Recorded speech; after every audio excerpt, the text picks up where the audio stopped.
வணக்கம் நண்பர்களே. மாவட்ட நீதித்துறை வேலைவாய்ப்பு ஒரு புதிய அறிவிப்பு கொடுத்துருக்காங்க. அது என்ன அப்படின்னா, அலுவலக உதவியாளர், வாட்ச்மேன், மசாஜி, தூய்மை பணியாளர், இரவு காவலர், examiner, reader, senior fellow, junior fellow, xerox operator போன்ற பணிகளுக்கு அறிவிப்பு வெளியிட்டிருந்தாங்க. நம்ம அப்ளை ஆன கடைசி ஒரு வாரம் சைட்டே சரியாக ஒர்க் ஆகலை. யாருமே ப்ராப்பராக அப்ளை பண்ண முடியல. நிறைய பேர் பாதியோட நிப்பாட்டாங்க. சரிங்களா? அப்படி தவற விட்டவங்களுக்கு ஒரு புது வாய்ப்பு கொடுத்துருக்காங்க. சரிங்களா?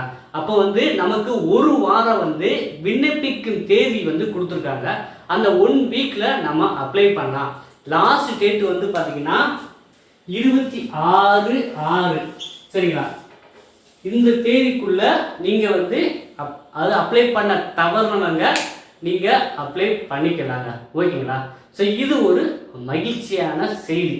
சரிங்களா? இந்த அப்ளை பண்ணுறதில்ல புதுசாக இந்த நோட்டிஃபிகேஷனில் நிறைய பேருக்கு டவுட் இருந்துகிட்டே இருக்குது. அந்த டவுட்டை கிளியர் பண்ணுறதுக்காக தான் இந்த காணொலி. என்னென்ன டவுட்னு சொல்லிடுறேன். அது அப்புறம் தான் நீங்கள் கடைசி வரைக்கும் என்னென்னு பார்ப்பீங்க. ஓகேவா? எடிட் பண்ணலாமா முடியாதா? ஏற்கனவே அப்ளை பண்ணுங்க. ஒரே போஸ்ட் நம்ம மறுபடியும் அப்ளை பண்ண முடியுமா? ஏஜ் லிமிட் எவ்வளோ கொடுக்குறாங்க? ப்ரியாரிட்டின்னு ஒரு கேட்டகரி கொடுத்துருக்காங்க. அதை பற்றியான ஒரு டிஸ்கஷன் இருக்க போகுது. 8th மார்க்ஷீட்டில் அப்ளை 8th மார்க்ஷீட் கேட்டிருக்காங்க. நம்ம என்ன பண்ணுறது அப்படின்னு புதுசாக அப்ளை பண்ணுறோம் கேட்பாங்க. இது எல்லாத்துக்கும் சொல்யூஷனாக இப்போ நான் சொல்ல போகிறேன். அதாவது புதுசாக நம்ம சேனல் நீங்கள் பார்க்குறீங்க அப்படின்னா மறக்காமல் சப்ஸ்கிரைப் பண்ணிட்டு பெல் பட்டனை கிளிக் பண்ணி வச்சுருங்க. ஓகே, நம்ம ஒன் பை ஒன்னாக போகலாம். ஃபஸ்ட்டுக்கு எல்லோரும் கேட்குற கொஸ்டின்ஸ் எடிட் பண்ண முடியுமா முடியாதுங்க அப்படின்னு கேட்குறீங்க. முடியாது. ஓகேங்களா? ஏன் முடியாது அப்படின்னு கேட்பீங்க. நீங்கள் அப்ளை பண்ணி முடிச்சுட்டு செலான் பேமெண்ட் வரைக்கும் பண்ணிட்டீங்க. அதாவது பேமெண்ட் ரிசிப்ட் பண்ணிவிட்டு அதை ஆன்லைனில் அப்லோட் பண்ணிட்டீங்க அப்படின்னா அந்த நீங்கள் ஃபினிஷ் இது அவ்வளோதான். சரிங்களா? செலான் ஜென்ரேட் ஆகிடுச்சு. அந்த செலானை நான் இப்போ அப்லோட் பண்ணிக்கலாமான்னா கண்டிப்பாக பண்ணிக்கலாம். ஓகே, நல்லா புரிஞ்சுக்கோங்க. நீங்கள் செலான் நீங்கள் அப்ளை பண்ணி முடித்தோடனே ஒரு செலான் ஜென்ரேட் ஆகும். யாருக்குன்னா விண்ணப்ப கட்டணம் செலுத்த வேண்டியவங்களுக்கு. அது குறிப்பாக பிசி முஸ்லீம், எம்பிசி, டிஎன்சி போன்ற கேண்டிடேட்ஸ்க்கு பார்த்தீங்கன்னா, ஏன்னா எஸ்சி எஸ்டி பிரிவினருக்கு விண்ணப்ப கட்டணம் விலக்கு கொடுத்துருக்காங்க. மற்ற பிரிவினருக்கு பேமெண்ட் கட்டுற மாதிரி இருக்கும். அதே போல் ஆதரவற்ற விதவை, மாற்றுத்திறனாளிகள், முன்னாள் இராணுவத்தினர் அவங்களுக்குலாம் விண்ணப்ப கட்டணத்தில் விலக்கு கொடுத்துருக்காங்க. அவங்க அப்ளிகேஷன் ஃபினிஷ் பண்ணால் போதும். மற்ற கேண்டிடேட்ஸ் அப்ளிகேஷன் சப்மிட் பண்ணோடனே கடைசியாக செலான் ஜென்ரேட் ஆகும். இந்த செலான் இந்தியன் பேங்கில் கட்டுற மாதிரி இருக்கும். அப்போ இந்தியன் பேங்கில் கட்டுறத சில பேர் செலானே பண்ணியிருப்பாங்க. மறுபடியும் போய் அங்கே அப்லோட் பண்ணணும். அதை மறந்துருப்பீங்க. அந்த வேலையும் இப்போ பார்த்துக்கலாம். ஓகேங்களா? உருவாக்கிக்கோங்க. செலான் ஜென்ரேட் ஆகிடுச்சு. ஆனால் பேமெண்ட் பண்ணியிருப்பீங்க, சில பேர் பண்ணாமல் இருப்பீங்க. இப்போ கூட பேமெண்ட் பண்ணிட்டு மறுபடியும் அப்லோட் பண்ணிக்கலாம். ஓகேங்களா? இதில் எல்லாரும் டவுட்டு கிளியர் பண்ணிச்சு. மற்றபடி நான் ஒரு சின்ன தவறு பண்ணியிருக்கேன், ஆனால் செலான் பேமெண்ட்லாம் பண்ணி முடிச்சேன்னா நீங்கள் எடிட் பண்ண முடியாது. ஓகேவா? சரிங்களா? ஸோ இதுதான் நீங்கள் ஃபைனலாக சப்மிட் பண்ணவங்க தெரிஞ்சுக்கொள்ள வேண்டிய விஷயம். அப்புறம் ஒரு கேள்வி. நான் ஓஏக்கு நான் தஞ்சாவூருக்கு அப்ளை பண்ணியிருக்கேன். ஆனால் தஞ்சாவூரில் ஓஏக்கு ஒரு 4 போஸ்ட்டு தான் இருக்குது. இப்போ ஓஏக்கு வேறு மாவட்டத்துக்கு நீங்கள் அப்ளை பண்ணலாமா அப்படின்னு ஒரு கேள்வி கேட்பீங்க. ஸோ இதே கேட்டதில் எக்ஸாம் இருக்குது. அந்த எக்ஸாமுக்கு ஏற்கனவே நான் பண்ணிட்டேன். மறுபடியும் வேறு மாவட்டத்தில் நிறைய வேகன்சி இருக்குது என்னோட கம்யூனிட்டிக்கு. அங்கே போய் அப்ளை பண்ணான்னா நீங்கள் செலான் பேமெண்ட் வரைக்கும் போயிருந்தீங்க, பேமெண்ட் பண்ணிட்டீங்கன்னா ஒன்றும் பண்ண முடியாதுங்க. மறுபடியும் அப்ளை பண்ண முடியாது. செலான் பேமெண்ட் பண்ணல அப்படின்னா வேறு ஜிமெயில் ஐடி, வேறு ஃபோன் நம்பர் வச்சு எதுக்கு நீங்கள் பேமெண்ட் பண்ணியிருக்கீங்களோ அதுக்கு தான் காட்டிக்கிட்டு வரும். ஓகேங்களா? இது புரிஞ்சுக்கோங்க. ஒரே போஸ்ட்டுக்கு நான் மறுபடியும் அப்ளை பண்ணலாமான்னு கேட்குறீங்க. அது நீங்கள் எல்லாத்தையுமே சக்ஸஸ்ஃபுல்லாக முடிச்சிட்டிங்கன்னா பண்ண முடியாது. இல்லை பார்த்தீங்கன்னா நான் பேமெண்ட் பண்ணலை. சரிங்களா? அப்போ அந்த கேண்டிடேட்ஸ் என்ன பண்ணலான்னா வேறு ஜிமெயில் ஐடி, வேறு ஃபோன் நம்பர் கொடுத்து அப்ளை பண்ணி எதுக்கு நீங்கள் பேமெண்ட் பண்ணுறீங்களோ, எந்த ஊர் பண்ணீங்களோ அதுக்கு தான் கால்டிட்டு வரும்.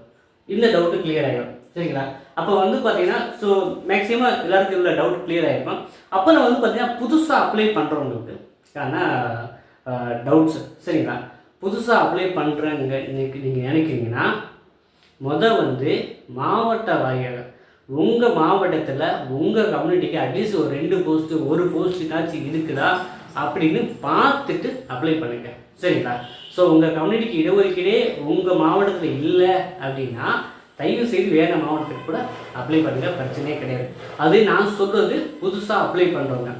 இன்னொரு டவுட்டு, சார் நான் ஓஏக்கு வந்து அப்ளை பண்ணி முடிச்சுட்டேன், செலான் பேமெண்ட் பண்ணிட்டேன், இப்போ வந்து நான் எக்ஸாம் எடுக்க ஏதாவது வெளியூருக்கு போடலாமான்னா கண்டிப்பாக போடலாம், சரிங்களா? இல்லை நான் எக்ஸாமில் 10th லெவலில் தான் நான் போட்டிருக்கேன், இப்போ வந்து எனக்கு ஏதாவது வேலை கிடைச்சா போதும், வாட்ச்மேன் மசால்ஸுக்கு போடலாமான்னா போடலாம். அது 4 டிஃப்ரெண்ட் கேட்டகரி கொடுத்துருக்காங்க, சரிங்களா? 4 டிஃப்ரெண்ட் கேட்டகரியில் நோட்டிஃபிகேஷன் கொடுத்துருக்காங்க. 10th லெவல், அது எக்ஸாமினர், சீனியர் ஜூனியர் ஃபெலிப், ரீடர், ஜெராக்ஸ் ஆப்ரேட்டர், இது ஒரு கேட்டகரி. ஆபீசர்ஸ்னு காப்பீசர்ஸ்னு ஒரு கேட்டகரி, வாட்ச்மேன், மசால்ஜி, நைட் வாட்ச்மேன், தூய்மை பணியாளர் ஒரு கேட்டகரி, டிரைவர் வந்து ஒரு கேட்டகரி. இந்த மாதிரி 4 கேட்டகரி கொடுத்துருக்காங்க. நீங்கள் வந்து லாஸ்ட் டைம் வந்து நான் வந்து ஆபீசர்ஸ்க்கு தான் போட்டிருக்கேன், இப்போ வந்து 10th லெவலில் நான் அப்ளை பண்ணலாமான்னா தாராளமாக நீங்கள் பிடிச்ச இடத்துல நிறைய வேக்கன்சி இடத்துல பார்த்து அப்ளை பண்ணலாம், ஓகேங்களா? நான் வந்து பார்த்தீங்கன்னா ஆஃபீஸ் அசிஸ்டண்ட்டுக்கும் 10th லெவலையும் பண்ணியிருக்கேன். இப்போதைக்கு நான் வாட்ச்மேன் மசால்ஜி பண்ணலாமான்னா தாராளமாக பண்ணலாம், ஓகேங்களா? ஸோ இந்த டவுட்டும் கிளியர் ஆயிடுச்சு. எனக்கு வந்து வயசு வந்து 45, நான் அப்ளை பண்ணலாமா அப்படின்னு நிறைய பேர் கேள்வி கேட்பீங்க, சரிங்களா? உயர் கல்வி தகுதிக்கு, அதாவது 12க்கு மேலே படிச்சிருந்தீங்க அப்படின்னா உங்களுக்கு ஏஜ் லிமிட்டே கிடையாது. நீங்கள் எந்த கம்யூனிட்டியை சேர்ந்தாலும், அதாவது அது பிசி முஸ்லீம், MBC, DNC, SC, SCA, ST போன்ற பிரிவினருக்கு higher குவாலிஃபிகேஷன்னா 12th and 12th and அப்போ படித்தவங்களுக்கு ஏஜ் லிமிட்டே கிடையாது, நீங்கள் தாராளமாக அப்ளை பண்ணலாம். அடுத்ததாக மெயினாக வந்து அலுவலக உதவியாளர், வாட்ச்மேன் மசால்ஜி அப்ளை பண்ணவங்களுக்கு ஒரு டவுட் வரும். 8th மார்க் ஷீட்டுக்கு அவங்க கேட்டிருப்பாங்க, 8th வந்து பாஸ் பண்ண இயர் அப்படின்னு கேட்டிருப்பாங்க, சரிங்களா? தமிழ் மீடியமா இங்கிலீஷ் மீடியமா அப்படின்னு ஒரு காலம் கேட்டிருப்பாங்க. அப்போ 8th சர்டிஃபிகேட் நம்பர் கேட்பாங்க, சரிங்களா? அந்த சர்டிஃபிகேட் நம்பர் வந்து வெறும் 8th மட்டும் முடிச்சிருப்பாங்கல்ல, அவங்க வந்து அதை ஃபில் பண்ணலாம். இல்லை நான் 10th முடிச்சிருக்கேன்னா நீங்கள் வந்து அதை ஹைபன் போட்டு விட்டுடலாம், சரிங்களா? அப்போ 8th படித்த இயர் ஆஃப் பாஸிங்கும் எந்த மீடியமோ தமிழ் மீடியம் போட்டு சர்டிஃபிகேட் நம்பர் கேட்கும், அதுக்கு மட்டும் ஹைபனோ ஏதோ போட்டுட்டு விட்டுட்டிங்கன்னா அது சப்மிட் ஆகிடும்.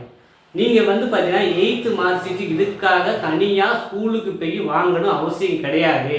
நீங்கள் 10th அதுக்கு மேலே படிச்சிருந்தீங்கன்னா, நான் வெறும் 8th மட்டும் படிச்சிட்டிங்கன்னா நீங்கள் கண்டிப்பாக வாங்கி தான் அதை பண்ணணும். நான் வந்து 10th முடிச்சிருக்கேன், இப்போ 10th முடிச்சுட்டு போய் நீங்கள் 5வது பாஸ் ஆனால் எப்படி ஒரு கேட்க முடியாதுல்ல. 5வது பாஸ் பண்ணி தான் நம்ம 10th வந்திருக்கோம். அதே போல் 10th முடிச்சவங்க 8th பாஸ் பண்ணி தான் வந்ததுனால அந்த இயர் ஆஃப் பாஸிங்கு சர்டிஃபிகேட் நம்பர் மட்டும் ஹைபன் போட்டு 10th உள்ளதை நீங்கள் ஃபில் பண்ணால் போதும். இதுக்காண்டி போய் இந்த ஒரு வாரத்தில் 8th மார்க் ஷீட் வேணும் அப்படின்னு போய் நின்றுக்கிட்டு இருக்காங்க. அது 8th படித்தவங்களுக்கு மட்டும்தான் அது தேவை, அதை தாண்டி 10th 12th படித்தவங்களுக்கு தேவையில்லை, சரிங்க? இப்போ ஓரளவு உங்கள் டவுட் எல்லாம் கிளியர் ஆகிருக்கும். அடுத்து வந்து என்ன பண்ணணும்னா ப்ரியாரிட்டி, சரிங்களா? இது வந்து புதுசாக அப்ளை பண்ண போகிறவங்க நோட் பண்ணி வச்சுக்கோங்க. இவங்க வந்து பார்த்தீங்கன்னா கிட்டத்தட்ட ஒரு 20 கேட்டகரியில் ஒரு முன்னுரிமை தராங்க. ஸோ நார்மலாக கம்யூனிட்டி வைஸாக இடஒதுக்கீடு இருக்குது, அதை தவிர்த்து வந்து ஒரு ப்ரியாரிட்டி கொடுக்குறாங்க, சரிங்களா? அது வந்து யாருக்குன்னா முதல் தலைமுறை பட்டதாரி, ஓகேங்களா? முதல் தலைமுறை பட்டதாரி, கலப்பு திருமணம் புரிந்தவர்கள், சரிங்களா? கலப்பு திருமணம்னா மணமகளோ மணமகனோ யாராவது ஒருத்தர் பட்டியல் இனத்தை சேர்ந்ததாக இருக்கும், அதுதான் கலப்பு திருமணத்துக்குள்ளே வருவாங்க, ஓகேங்களா? முதல் தலைமுறை பட்டதாரி, கலப்பு திருமணம், அரசு பள்ளியில் தமிழ் வழியில் படித்தோர், சரிங்களா? தமிழ் வழியில் நீங்கள் பிரைவேட் ஸ்கூல் கூட படிச்சுக்கலாம், அப்படி கிடையாது. அரசு பள்ளியில் தமிழ் வழியில் படித்துக்கணும் இடஒதுக்கீடு அது இருந்தால் போதும், சரிங்களா? ஆதரவற்ற விதவை, பிசிக்கலி சேலஞ்சு பீப்புள், முன்னாள் இராணுவத்தினர், இந்த மாதிரி கேட்டகரியில் ப்ரியாரிட்டி கொடுக்குறாங்க. உங்கள் மாவட்டத்தில் ப்ரியாரிட்டி, உங்கள் கம்யூனிட்டிக்கு ப்ரியாரிட்டி இருந்தால் அந்த சர்டிஃபிகேட்டை வச்சு நீங்கள் அப்லோட் பண்ணிங்கன்னா உங்களுக்கு வேலை வாய்ப்பில் முன்னுரிமை கொடுப்பாங்க, ஓகேவா? இப்போ வந்து தமிழ் மீடியம், அது நீங்கள் வந்து பிஎஸ்டிஎம்மில் அரசு பள்ளியில் போட்டிருந்தாலே இந்த அரசு பள்ளியில் தமிழ் வழியில் படித்துக்கிற இடஒதுக்கீடு நீங்கள் பெற்றுள்ளாங்க, அந்த ப்ரியாரிட்டி வச்சுக்கலாம். முதல் தலைமுறை பட்டதாரி சான்றிதழ், இப்போ வந்து நீங்கள் உங்கள் விஓட்ட பேசணும். இப்போ கோர்ட்லேயுமே ரெக்ரூட்மெண்ட்டுக்குமே அரசு வந்து அரசாணை பிறப்பிச்சிருக்காங்க, முதல் தலைமுறை பட்டதாரி சான்றிதழ் தர சொல்லி. அதனால் நீங்கள் கொடுக்கலாம், இதை கொடுங்க அப்படின்னு சொல்லி வாங்கி கூட, ஆனால் 2-3 நாளாக நீங்கள் வாங்கி அப்ளை பண்ணுற மாதிரி இருக்கும். அந்த வகையில் இடஒதுக்கீடு வேணும்னா மட்டும், அது ப்ரியாரிட்டி வழியாக எனக்கு இடஒதுக்கீடு வேணும்னா மட்டும்தான் அப்படி பண்ணணும். மற்றபடி உங்களுக்கான கம்யூனிட்டி ஒதுக்கீடு எப்பயுமே இருக்கும், அதை ஃபாலோ பண்ணால் போதுமானதான். இதை வந்து அடிஷ்னலாக அந்த கேட்டகரிக்குள்ளே வரவங்களுக்கு இதை பயன்படுத்தி கொள்ளலாங்க. ஸோ இந்த புதுசாக அப்ளை பண்ணவங்க, ஏற்கனவே பழசாக அப்ளை பண்ணவங்க, உங்கள் டவுட் எல்லாமே இப்போ அதாவது கிளியர் ஆகிருக்கும் அப்படின்னு நம்புகிறேன். சரிங்களா? இன்னமும் என் டவுட்டு கிளியர் ஆகலைங்க அப்படின்னு சொன்னீங்கன்னா மறக்காமல் கமெண்டில் தெரிவிங்க. அடுத்த காணொலியில் இதை பற்றி இன்னும் டீட்டெயில்டாக டிஸ்கஸ் பண்ணலாம். நண்பர்களே, இப்போ ஏற்கனவே அப்ளை பண்ணவங்களுக்கு ஒரு கொஸ்டின். சார், எக்ஸாம் டேட் வந்து நீங்கள் வந்து ஜூலையில் வரும்னு சொல்லியிருந்தீங்க, இப்போ எக்ஸாம் டேட் எங்கே போகும் அப்படின்னா கண்டிப்பாக தள்ளி போக தான் வாய்ப்பு இருக்குது. ஆகஸ்ட்டு கூட அவங்க வைக்கலாம். ஸோ பொறுத்து இருந்து பார்ப்போம். இப்போ வந்து பார்த்திங்கன்னா நமக்கு டைம் கிடச்சதுனால அதை ப்ராப்பராக யூட்டிலைஸ் பண்ணிக்கலாங்க. ஸோ நம்ம வந்து கோர்ட்டுக்கு வந்து ஸ்பெசிஃபிக்காக study material, test page, online கிளாஸோட PDF, ப்ரீவியஸ் இயர் கொஸ்டின் எல்லாமே ப்ரொவைட் பண்ணுறோம். வேணுங்கிறவங்க இந்த நம்பருக்கு சாட் பண்ணி வாங்கி படிக்க ஆரம்பிக்கலாம். சார், இந்த காணொலி கண்டிப்பாக உங்களுக்கு பிடிச்சிருக்கும். மறக்காமல் லைக் பண்ணிடுங்க.